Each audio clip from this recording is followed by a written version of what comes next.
عليكم ورحمة الله وبركاته وبهذه الرير الديق فوديشن جروب فرعيسة مقالة مقدشو gaar ahaan aan ku sugannahay xaafad ka mid ah magaalada Muqdisho si aad u wada taqaanaan dugsigan markii ugu horeysay ma aha waa dugsiga Aldeeq Foundation Group ee ku yaala qaybta Muqdisho ee runtii dhinacayga aad arkaysaan qaybteeda mid ka muuqda macallin Busuri saakay waxaan nimid dugsigan Quraanka Kariimka ah oo u jeedin caruurtii aqoonta iyo masaakiinta iskugu jirtay ee Quraanka Kariimka lagu baro saakay waxaan soo jeclaysanay inaanu ka farxino caruurtani oo aanu uga farxino inaan u keenno waxyaabo runtii aan ugu talagalnay caruurtan yaryar oo iskugu jiraan buskud iyo xalwad iyo nacnac iyo waxa weeye sharaab ma sha Allah xafladan yar waxa soo qaban qaabiyay bahda Aldeeq Foundation Group ugu horeeyo samafalay Cabdishakuur Ashkar xafladan waxay ka timid qaybta Switzerland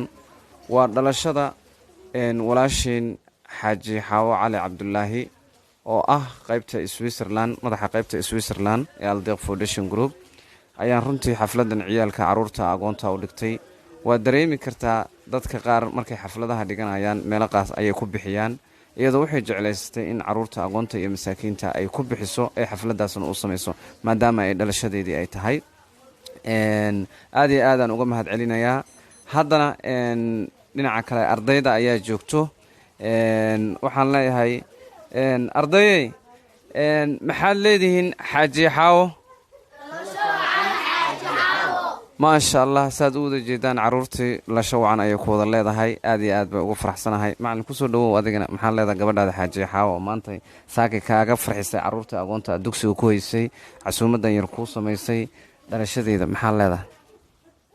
أعوذ بالله من الشيطان الرجيم بسم الله الرحمن الرحيم حاجي حاو خير أنا لسوكو بكرين أجر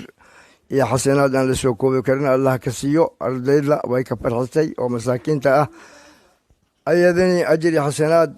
خير إلهي فربنا أسيو